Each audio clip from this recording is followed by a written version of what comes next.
Welcome back to Movie Recapper.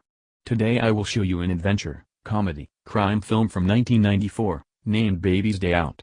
Spoilers ahead. Look out and fare thee well. Bennington Austin Cotwell IV, otherwise called Bink, is the child of Lorraine and Bennington Austin Cotwell III, a few socialites that live in a manor in a suburb of Chicago. The individual that invests the most energy with him and really realizes him well in any case, is his caretaker Gilbertini, an extremely mindful lady that will peruse him his beloved book, Child's Outing, or as Bink calls it, Boo Boo again and again regardless of whether she's worn out on it. Today, Bink is getting his image taken so he can show up in the social pages of the paper, since Lorraine has been feeling they've kept their child stowed away from their companions. While the mother and babysitter prepare the child, the picture takers are all set too, however they experience an issue when the triplet of hoodlums trap them. Eddie, Vico and Norby grab genuine picture takers, tie them up and leave them in an old deserted distribution center prior to taking their outfits and their van with the goal that they can profess to be them. At the point when they show up at the house, their demonstration is accepted without any issues, so they accept out their gear as though they planned to snap the photo no doubt and ask the mother for quite a while alone with the youngster, since, in such a case that she's there, she might occupy him. Lorraine looks a piece suspicious, yet Eddie gets her to leave when he calls attention to her outfit isn't satisfactory for the photo. The workers leave with her to help her see as the right dress, however prior to doing as such, Gilbertini gives Eddie the book on the off chance that Bink gets troublesome. They change vehicles halfway however, leaving Theron camouflages with the photographic artist's regalia and gear behind in return for their own van. The police and the FBI before long show up at the house and start their examination, preventing Lorraine without a moment to spare from going out there and looking for the child all alone, which could be perilous. In the interim, the crooks are in their mysterious refuge, the last floor condo of a tall structure with an immense clock on the front. Bink glances through the book all alone and sees there are birds outside the window very much like the ones in the story, so he slithers out and utilizes the emergency exit to move to the rooftop after the birds. At the point when he observes a bay window, he glances through it and sees Eddie and Vico in the room, acquiring their consideration when he spits on them and chuckles.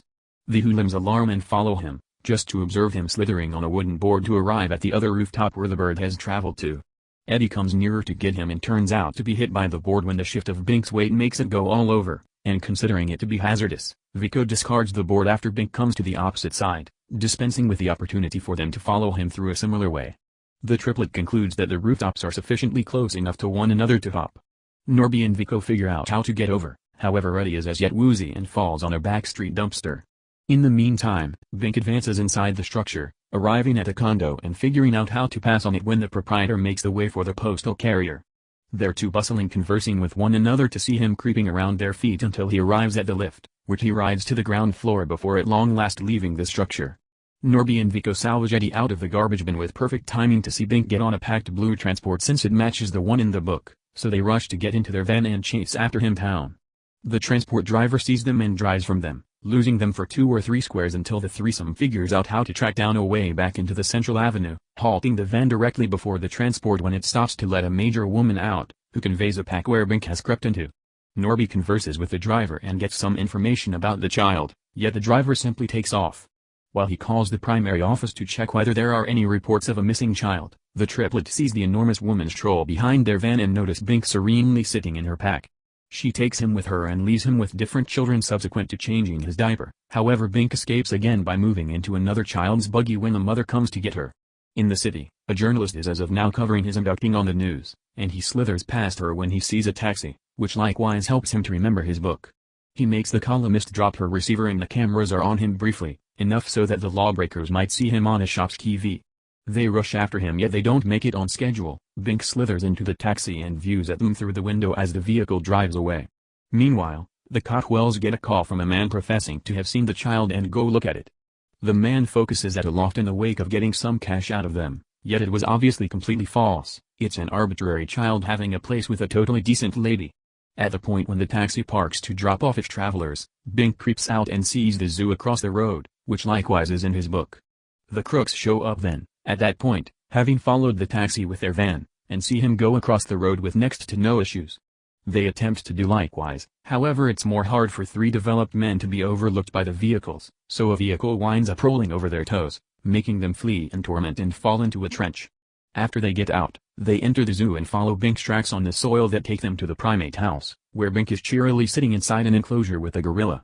This gorilla prefers the child and treats him as though he were its own, taking care of him, products of the soil, him safe. It isn't as great notwithstanding. When Vico puts his arm inside the enclosure to attempt to snatch Bink, the gorilla simply watches him for a couple of moments prior to coming nearer and crushing his hand with its clenched hand.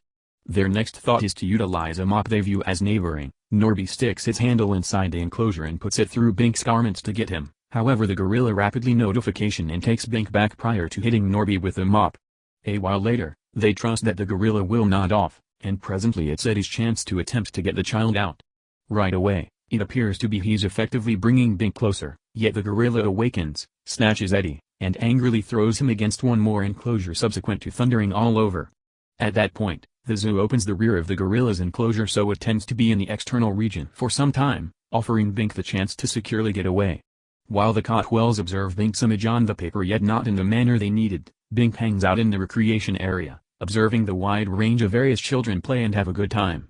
He begins slithering endlessly again when the hoodlums show up in their van and begin following him, practically getting him before he goes through certain brambles and a passage 3 developed men can't stroll into. The threesome hurries to the opposite side park and hangs tight for him to emerge from the passage at the opposite end, snatching him just before the police show up. Playing the guiltless onlooker card, they sit on a close-by seat and conceal Bink between Eddie's legs, covering him with his coat. The police begin posing inquiries about their van and a missing child, and Eddie makes an honest effort to respond to them while wriggling in torment on the grounds that Bink is hitting his crotch and in any event, lighting it ablaze after he observes a lighter in one of Eddie's pockets. Norby and Vico remove the police with them to show them something about the van while Bink leaves the lighter on the seat and moves down from Eddie's lap, who can't prevent him from getting away on the grounds that he's going through horrendous aggravation. For the point when his two companions return, they lose him on the ground and set the fire by stepping over and again on his crotch. Back in the house, Lorraine approaches Gilbertini, understanding she's the one in particular that can see how she feels. While they bond over their adoration for the child, Bink is advancing toward a building site, followed intently by Vico. Bink sees a specialist's donut and needs it for himself, so he hops on a steel shaft to snatch it, not thinking often about the reality he's presently being lifted with the pillar to the most elevated floor of the structure. Eddie and Norby join Vico then, at that point, and together them three ride the lift until they arrive at an area the bar hasn't passed by yet. The thought is to hop on it and recover the child when the bar at long last arrives at their floor, yet the arrangement turns out poorly. When Vico hops on the bar, his weight makes it tip down and Bink to slide off until he arrives on the lift rooftop. As he creeps inside the structure, Eddie and Norby attempt to help Vico, who is going to lose his grasp on the bar.